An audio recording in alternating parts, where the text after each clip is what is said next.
இஸ்லாம் மதம் பெண் உரிமையை பாதுகாக்கிறதா சொல்லியிருக்காரு. பெண் உரிமையை பாதுகாக்கிறதா சொல்லியிருக்காரு. ஆனா ஹைதராபாத்ல அரேபியன் நாடுல நிறைய பேர் 90 வயசு 80 வயசுல இருக்கிறவங்க சின்ன 16 17 வயசுல பெண்பிள்ளை எல்லாம் கல்யாணம் பண்றாரு. அதுக்கு இஸ்லாம் அதை எதிர்த்து தெரிவிச்சாரா? எப்படி இருந்தாலும் அவங்க ரெண்டாவது கட்டும்போது அதுவும் அந்த டைம்ல அவங்க பொண்ணோட விருப்பம் கேட்டுதான் அந்த திருமணம் நடக்குதா? இன்னும் இப்ப பேப்பர்ல படிச்ச இத ஷாபாந்து பீகம் சொல்லி அவங்களுக்கு டைவர்ஸ் டைம்ல மெயின்டெனன்ஸ் கொடுக்க சொன்னாரு. முஸ்லீம்ல இதத்து வரைக்கும் கொடுத்தா போதும் இருந்தது. ஆனா அதுல ஒரு எடிட்டோரியல் நான் படிச்சு பார்த்தேன். சில லேடிஸ் எல்லாம் 2-3 குழந்தைகள் இருக்கும்.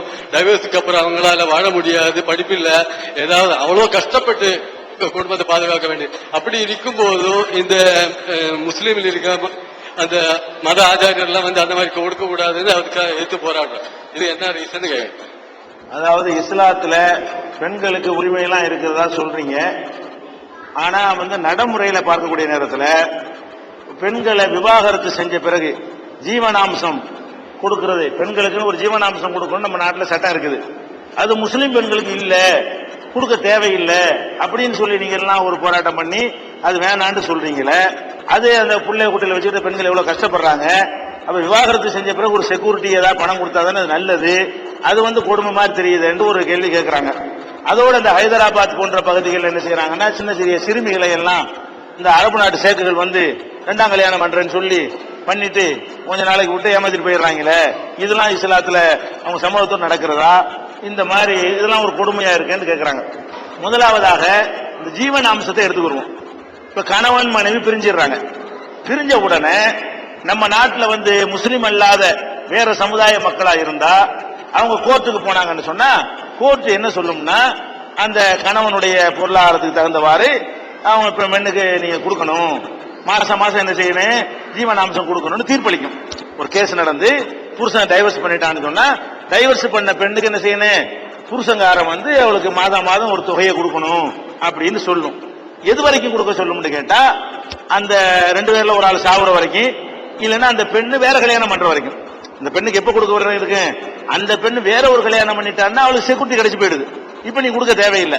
அவ வேற ஒரு கல்யாணம் பண்ற வரைக்கும் நீ மாசம் மாசம் நீ பணம் கொடுக்கணும், இல்லன்னா நீனும் அவ்வளவு சாவுற வரைக்கும் என்ன செய்யணும், அது பணம் கொடுக்கணும் அப்படிங்கிற மாதிரி ஒரு தீர்ப்பு எல்லாத்துக்கும் கொடுப்பாங்க. முஸ்லிம்கள் இல்லதான், அவர் சொல்றபடி என்ன இல்ல, முஸ்லிம்கள் கிடையாது, எல்லா மதத்தில் உள்ளவங்களுக்கு இது கொடுக்குறாங்க. அப்ப இதுல என்ன பார்க்குமா என்ன தெரியுது, இது பெண்களுக்கு நன்மை செய்யக்கூடிய ஒரு காரியம். அதை இஸ்லாம் எதிர்க்குதுங்கிற மாதிரி ஒரு தோற்றம் ஏற்படுகிறது. ஆனா இஸ்லாத்தை பொறுத்த வரைக்கும் டைவர்ஸுக்கு பிறகு பெண்களுக்கு ஜீவனாம்சம் கொடுக்கிறது இருக்குல்ல, அதை மறுக்கவே கிடையாது. ஜீவனாம்சம் கொடுக்கக்கூடிய அந்த முறை தப்பு. இந்த நாட்டில் எதை ஜீவனாம்சம் கொடுக்கிறார்களோ அந்த முறை தப்பு, இது அல்ல ஜீவனாம்சம் அப்படின்னு இஸ்லாம் எங்களுக்கு சொல்லுகிறது. இந்த முறை எப்படி தப்புன்னு கேட்டா, ஒருத்தன்ட்ட மாசம் மாசம் ஜீவனாம்சம் கொடுக்கணும்னு சொல்றாங்க. இந்த ஜீவனாம்சத்தை வாங்குவதற்காக வேண்டி அவன் என்ன செய்யறான்னு கேட்டா, பொய்யான ரெக்கார்டுகளை அரசாங்கத்துல காட்டி கோர்ட்ல காட்டி, ஏன்னா எந்த மாதிரி இருக்கா நம்ம நாட்டில் வாங்கலாம். அவன் 1 லட்சம் ரூபாய் வருமானம் வரக்கூடியவங்க கூட வருமானம் 2000 ரூபாய் சர்டிபிகேட் வாங்கி வச்சுக்குவான். இப்ப 2000 ரூபாய் உள்ளவனுக்கு எவ்வளவு கொடுக்க சொல்லுவாங்க, 500 ரூபாய் கொடுக்க சொல்லுவாங்க. அவனுடைய வருமானமே 2000 ரூபான்னு சொன்னா கோர்ட் எவ்வளவு கொடுக்க சொல்லு, ஒரு 500 ரூபாய் கூட, நீ 2000 ரூபாய் தான் சம்பாதிக்கிறேன். அவன் லட்சக்கணக்கில் வச்சிருப்பான். ரெக்கார்டு தான் பேசும் கோர்ட்ல, ரெக்கார்டுக்கு மேல கோர்ட் வரவே மாட்டாங்க. அப்ப ரெக்கார்டை பத்தி ரெக்கார்டு எப்படி நம்ம நாட்டில் உண்டாக்கலாம், யார் சொத்தங்க யாரும் சொந்தமாக்கிடலாம், அந்த மாதிரிலாம் செய்யலாம். அப்ப நீங்க என்ன நடந்துகிட்டு இருக்குன்னு பாத்தீங்கன்னா, இந்த ஜீவனாம்சங்கிற பேர்ல 500 1000 தான் பெண்கள் பெறுகிறார்கள். இதுல எந்த மாற்று கருத்தும் கிடையாது. இதை பெறுவதற்காக வழக்கறிஞரை சந்தித்து அந்த கேஸ் போடுற விஷயத்திலேயே அவர்கள் கணிசமாக தங்களுடைய வாழ்க்கை என்ன செய்ய, இந்த தீர்ப்பு வாங்குவதற்காக பல வருடங்கள் நீதிமன்ற படிக்கட்டுகள்ல ஏறி இந்த தீர்ப்பு வாங்குறது 1 வருஷம் 2 வருஷம் கூட ஆயிரும். அந்த மாதிரிலாம் ஏறி என்ன செய்யறாங்க, இந்த தீர்ப்பை தாமதமா பெறாங்க. சின்ன தொகை என்ன செய்யறாங்க, அவன் வருமானம் இருந்தாலும் இல்லைங்கிறான். இவங்களுக்கு நிரூபிக்க இயலாது, பேப்பர் தான் பேசும். அப்ப அந்த மாதிரி இருக்கக்கூடிய நேரத்தில் பேருக்குத்தான் இந்த ஜீவனாம்சம் உதவுதே தவிர பெரிய அளவுக்கு உதவலை ஒண்ணு. அடுத்து என்ன பாக்குறோம்னு கேட்டா, இந்த ஜீவனாம்சம் எவ்வளவு வரைக்கும் கொடுக்க சொல்றாங்க, ஆம்பளை பாதிக்கப்படுறான் சில நேரங்கள்ல, அவன் மறுகல்யாணம் பண்ற வரைக்கும் கொடுக்குறாங்க. அப்ப மறுகல்யாணம் பண்ணாம இன்னொரு கல்யாணம் பண்ணி ஒழுங்கா வாழாம இவன் ஜீவனா மாசம் மாதம் தொகையை வாங்கிட்டு அவ தப்பான நடத்தைக்கு போறதுக்கு தூண்டு. கல்யாணம் பண்ணக்கூடாது, சோத்துக்கு நீங்க ஆசை கொடுத்துரு, மத்தது வெளியே பாத்துக்கிறேன் அப்படிங்கிற மாதிரியான ஒரு தூண்டுதலும் அந்த பெண்ணை வந்து இன்னொரு வாழ்க்கையை கட்டிக்க கல்யாணம் பண்ணிக்கன்னு சொல்வதற்கு பதிலாக நம்ம எந்த கட்டுப்பாடு இல்லாம சுதந்திரமா இருக்கலாம், மாசம் மாசம் வேண்ட பணத்தை வாங்கிக்கலாம், நம்ம ஊர் சுத்தலாம் என்கிற மாதிரியான ஒரு எண்ணமும் சில பெண்களுக்கு ஏற்படுவதற்கு இந்த ஜீவனாம்சம் காரணமாக இருக்கிறது. இஸ்லாம் என்ன சொல்லுதுன்னு கேட்டா, ஜீவனாம்சத்தை எப்படி கொடுக்க சொல்ல தெரியுமா? டைவர்ஸ் ஆன உடனே உடனடியாக செட்டில்மெண்ட் பண்ண சொல்லுது. இந்த மாசம் மாசம் உன்னை நம்பி உன்னை எதிர்பார்த்துக்கிட்டு ஒரு மாசம் கொடுப்பான், 2 மாசம் கழிச்சு தொழில் நஷ்டம் கொடுக்க முடியும்னு ஒரு மனு போனோம் வக்கீல் வச்சுக்கிட்டு, அது ஒரு 6 மாசம் இழுக்கும். அப்புறமா என்ன செய்வான், நான் ரொம்ப கொடுக்குற லெவல்ல இப்ப இல்ல, அறவே இல்லாம இருக்கிறேன்னு போண்டி ஆயிட்டாமா, காலகாலத்துக்கு கிடைக்க மாட்டேங்குது. இஸ்லாம் என்ன சொல்லுதுன்னு கேட்டா, ஜமாத்தார்கள் பிடிச்சி வச்சு உட்கார வச்சு, டேய் 4 வீடு இருக்குல்ல, டைவர்ஸ் பண்ணிட்டீங்களா, 2 வீட்டு எழுதி கொடுறா, 2 வீட்டு அந்த பொண்ணுக்கு இப்ப எழுது, அப்படி வாங்கி கொடுக்க சொல்லு இஸ்லாம்.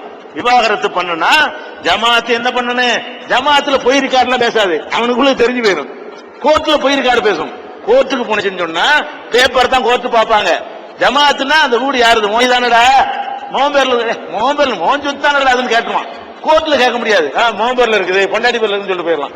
அப்ப அந்த மாதிரி எல்லாம் ஏமாத்த முடியாது, சின்ன வட்டத்தில் ஏமாத்த முடியாது, வட்டம் பெருசான ஏமாத்திட்டு போயிடலாம். இஸ்லாம் என்ன பண்ணுதுன்னு கேட்டா, பெண்களை தலாக்கு விவாகரத்து பண்ணினால் உடனடியாக வசதி உள்ள, எப்படி சொல்லுது, அலல் குர்ஆன்ல எப்படி இருக்கிறது, அலல் மூசி கதுருஹு அலல் முகுத்திரி கதுருஹு, வசதி உள்ளவன் அதுக்கு தகுந்தவாறும் வசதியற்றவன் அதுக்கு தகுந்தவாறும் பெண்களுக்கு அழகிய முறையில் ஜீவனாம்சம் கொடுங்கள்.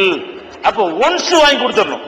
10 லட்சம் ரூபாய் கையில கொடு, முடிஞ்சு அவ என்ன செஞ்சு போற, உன்னை சார்ந்துக்கிட்டு வக்கீல போய் இருந்துக்கிட்டு கோர்ட்டுக்கு படி ஏறிக்கிட்டு மாசம் மாசம் கோர்ட்ல போய் இந்த பணத்தை வாங்கிட்டு ஒரு வேலையா? 1000 ரூபாய் பணம் வாங்குறதுக்கு 500 ரூபாய் செலவழிக்கணுமா? உன்னை சார்ந்துக்கிட்டு நிக்கணுமா, உன்னை எதிர்பார்த்து நிக்கணுமா, உனக்கு பயந்துகிட்டு நிக்கணுமா, நீ கொடுக்காம போனாலும் போயிருவேன் அவனை தொங்கிக்கிட்டு நிக்கணுமா? சுயமரியாதை அங்க போகுது.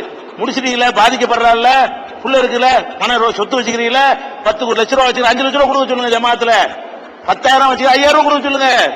அப்ப அவன் என்ன வைத்திருக்கிறானோ அதுக்கு தகுந்தவாறு பெண்களுக்கு உடனடியாக ஒரு தடவையில் ஜீவனாம்சம் கொடு. இஸ்லாம் சொல்றது என்னன்னு கேட்டா, ஒரு தடவை மொத்தமா கொடுன்னு சொல்லுது. இந்தியாவில் உள்ள சட்டம் என்ன சொல்லுதுன்னு கேட்டா, மாசம் மாசம் கொடுன்னு சொல்லுது. மாசம் மாசம் கொடுங்கிறது கேரண்டியானது கிடையாது. ஒன்ஸ் கொடுத்துட்டா அவ என்ன செய்வா, கல்யாணம் பண்ணிக்கிறவா. என்ன மரம் எதிர்பார்த்துக்கிட்டு கல்யாணம் பண்ணாமல தள்ளி போட மாட்டா, நம்ம கிடைச்சு போச்சுல, நம்ம கல்யாணம் பண்ணிக்கிட்டு சந்தோஷமா இருப்போம் அப்படின்னு திருமணத்தை தேர்ந்தெடுப்பா. இது வச்சா திருமணத்தை தேர்ந்தெடுக்க மாட்டா, காசு அங்க வாங்கிடுவோம், சுகத்துக்கு எங்கேயாவது போயிருவோம் ஆயிரும். அப்ப அந்த மாதிரிலாம் வராம இருக்கிறதா இருந்தா இஸ்லாம் சொல்லக்கூடிய இந்த ஜீவனாம்சத்தை இந்தியாவில் ஏத்துக்கிட்டா நல்லது. முஸ்லிம்களுக்கு மட்டும் உள்ள இந்த சட்டம் இருக்குதே, இதை எல்லாத்துக்கும் உள்ள சட்டம் ஆக்கணும். இதுதான் இஸ்லாம் சொல்லக்கூடிய ஜீவனாம்சம். 1. 2வது இஸ்லாம் என்ன சொல்றதுன்னு கேட்டா, அவனுடைய புள்ள கல்யாணம் பண்ணியாச்சு, குழந்தை இருக்கும், குழந்தை வந்து தாயிட்ட வளரக்கூடிய குழந்தையா இருக்கும், தகப்பன்ட்ட வளரக்கூடிய குழந்தையா இருக்கும். குழந்தை தாயிட்ட வளர்ந்தால் அது யார் யார்கிட்ட எப்ப வளரணும்னு இஸ்லாத்துல சட்டம் இருக்குது.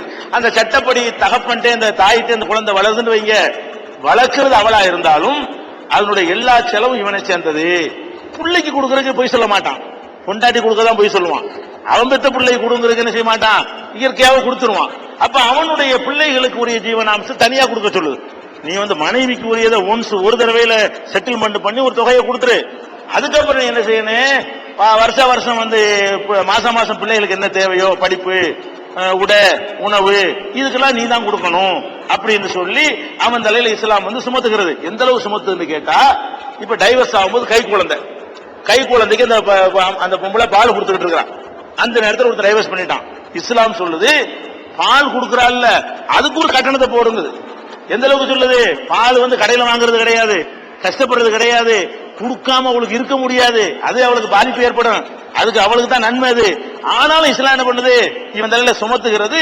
விவாகரத்து செஞ்ச பிறகு உன் மனைவி பால் ஊட்டக்கூடியவளா இருந்தால் கல்யாணத்தோட இருக்கிற வரைக்கும் தான் அந்த பஞ்சாயத்து கிடையாது, வேணாண்டியில ஓம்புல தானே பால் ஊட்டுறதுக்கு காசை கொடுறா, அதுக்கு ஒரு கட்டணத்தை வாங்கி கொண்டு இஸ்லாம் சொல்கிறது. அதனால ஜீவனாம்சத்தை பொறுத்த வரைக்கும் கண்டிப்பா விவாகரத்து செய்யப்பட்டால் பெண்கள் பாதிக்கப்படுவாங்க, அதுல மாற்றுக்கருத்தே கிடையாது. அவங்களுக்கு தீர்வு சொல்லி ஆகணும், மாற்றுக்கருத்து கிடையாது. சொல்ற தீர்வு நல்லதா இருக்கணும், பயன் தரக்கூடியதா இருக்கணும், வெத்து பேப்பர்ல தீர்வு இருக்க கூடாது. அப்ப இந்த ஜீவனாம்சங்கிற தீர்வு வந்து நடைமுறையில முஸ்லிம்களுடைய ஜீவன. ஆனா இன்னொன்னு நான் சொல்லிடுறேன், எங்க ஜமாத்துல வந்து அயோக்கியர்கள் நிறைய பேர் உட்கார்ந்துகிட்டு இதை செய்ய மாட்டேங்கிறாங்க. நாங்க செஞ்சு கொடுத்துருக்கோம். எங்கள்கிட்ட விவாகரத்து கேஸ் வந்துச்சுன்னு சொன்னா அது முறைப்படி என்ன செய்யணுமோ அதை நாங்க செஞ்சு கொடுத்துறோம். நிறைய ஜமாத்துகள் பெண்களுக்கு விவாகரத்து ஆன உடனே இப்படி எல்லாம் வாங்கி கொடுப்பது இல்லைங்கிற நான் ஒத்துக்கிறேன். இங்க தமிழ்நாட்டில் சவுதி அரேபியாவில் மற்ற முஸ்லிம் நாடுகள்லாம் நடந்துகிட்டு இருக்கிறது. இவர்களுடைய அறியாமை போக்குற விதமாக நாங்க அதுக்கு விழிப்புணர்வு நடைமுறையில இல்லாம இருக்கு நிறைய இடங்கள்ல. அதுக்கு நாங்க என்ன செய்யறோம், பாடுபட்டு இருக்கிறோம். அந்த குறையை நாங்க ஒத்துக்கொள்ள தான் வேணும். அதுல இந்த ஹைதராபாத் கல்யாணம் இதெல்லாம் இருக்குது பாருங்க, வறுமையை பயன்படுத்தி அயோக்கியர்கள் அரபிகள் வந்து காம இச்சையில வந்து சின்ன பிள்ளைங்களை வந்து விவரம் தெரியாத பிள்ளைங்களை கட்டாயமா கல்யாணம் பண்ணி ஏமாத்தி வறுமைக்கு பயன்படுத்துறாங்க. இது நம்ம நாட்டினுடைய கையாள ஆகத்தணும். இவன் விடுறான், ஒரு நாட்டில இருந்து வர்றான், அவன் எதுக்கு வர்றான், உளவுத்துறை கண்காணிக்கணுமா இல்லையா?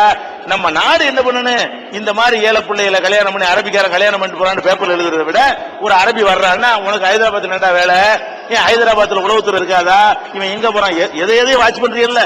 ஒரு வெளிநாட்டு ஒருத்தன் வர்றான், இதான் நடக்குதுன்னு சொன்னா அவனை வாட்ச் பண்ணி இந்த மாதிரி தூக்கி உள்ளதுக்கு வச்சா நாளைக்கு வருவான ஒருத்தன், அட இந்தியா கூட பிடிச்சி உள்ள வச்சிருவாங்க. நம்ம பிள்ளைய நம்ம தான் காப்பாத்தணும், நம்ம நாட்டு பெண்களை, நம்ம நாட்டு சிறுமிகளை நம்ம நாட்டு அரசாங்கம் காப்பாத்தணும். இவன் மாட்டுக்கு என்ன செய்யறான், புரோக்கர்கள் பண்றாங்க, எல்லாம் தெரிஞ்சுக்கிட்டு பேப்பர்ல வருது, அரசாங்கம் தலையிட மாட்டேங்கிறான். அரசாங்கம் வந்து பேப்பர்ல எழுத விடுறத தவிர நடவடிக்கை என்ன எடுத்தான், அந்த அரபிகளை பிடிச்சி உள்ள வச்சானா? எங்க நாட்டு பெண்களை ஏமாத்தி கைது கல்யாணம் பண்ணு சொல்லி 2 அரபி பிடிச்சி உள்ள போட்டா நாளைக்கு வருவான அரபி? இது ஒரு சந்தை நினைச்சுக்கிட்டு இருக்கிறான், பொம்பளையில வாங்கிட்டு போற சந்தை நினைச்சுக்கிட்டு அரபிகளை ஏமாத்த பாக்குறான். அது வந்து நம்ம நாட்டுடைய கையாளாகத்தான காரணமே தவிர இஸ்லாம் அதை வந்து அனுமதிக்கல. கேட்ட விஷயம்